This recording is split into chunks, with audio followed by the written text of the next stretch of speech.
Are the Colorado Buffaloes and Deion Sanders on the right path, in your opinion, Mason? That this is a story that we've kind of followed really since we started this channel. One of our first videos that ever had any kind of success on YouTube ever was a Colorado video because, we were in a time where Deion Sanders took the job and everybody was really excited, including me. I was excited, and the year began those first couple of weeks, and people were excited because there was some games being won, and this was a team that had not really won anything in quite a while.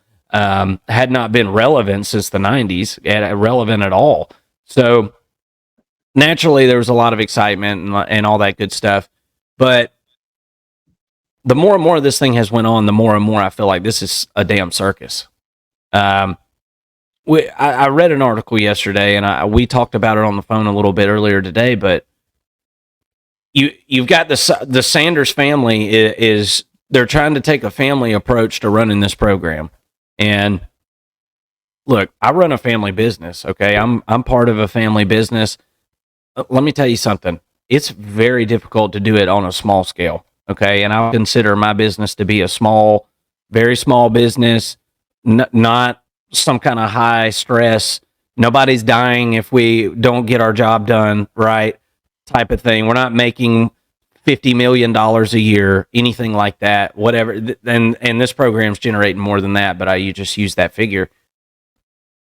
You've got two sons that are in college fielding DMs for possible transfer players that want to come to Colorado. So the Sanders family is instructing defensive players to contact Shiloh via DM, and offensive players to contact Shedeur via DM if they would like to come play for Colorado. Very odd. This is the only situation you're going to see in all of college football that does anything this way. Okay. Mm-hmm. What are your thoughts on this? I've said it before, and I'm going to steal this from Uncle Lou. Okay, if you know, you know.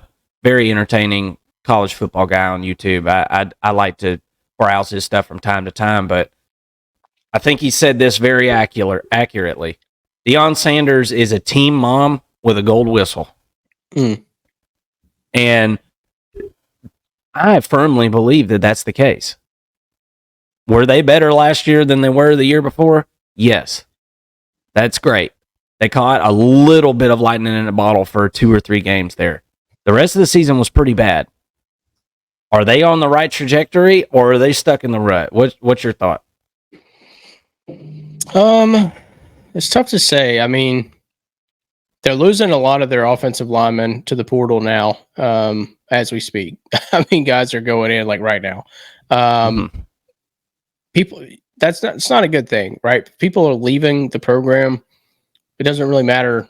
I mean, it does matter how many you bring in, but that's not a good sign. Culturally, that's probably not. That probably leads to a conclusion of them not being very sound, culturally.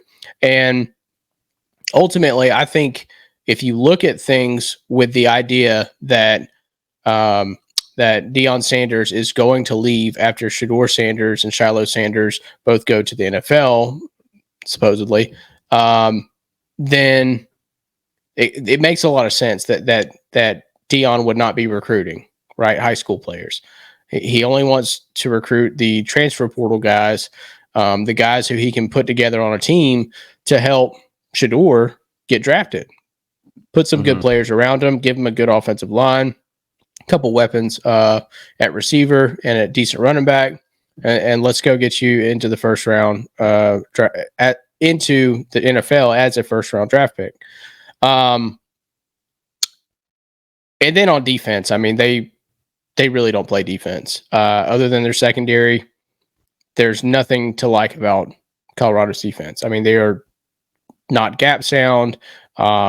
They are out of alignment at times.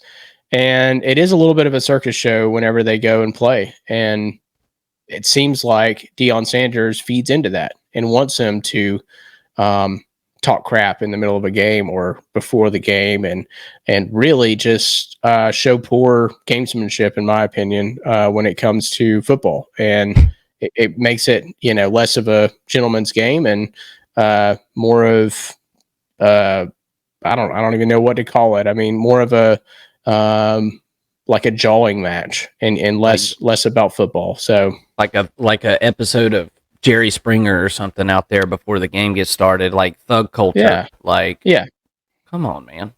Like, yeah, it's the exact opposite of what Georgia does, which is the premier program in college football, where you don't see hardly any talking between their players. You see a lot of people talking to Georgia players, but they hardly ever bark back. They just go and do it on the football field. yeah. And that's the difference in the culture between Georgia and Colorado. And I think that in that sense, Colorado is not on the right track. However, in comparison to where they were, yeah, they're going to win a few more games. I don't think they're more Colorado, relevant too. Yeah, definitely more relevant. They're bringing in more money into the program. More people are donating. So I guess you got what you wanted in a sense, but I don't know if the goal was ever to come in and compete for a Big 12 championship, this year or anything like that. Yeah, that's true. That's true. I just, there's been a lot of buzz around this program, and I get it. I certainly get it, but I just don't see the trajectory of this thing really taking off in a super positive direction.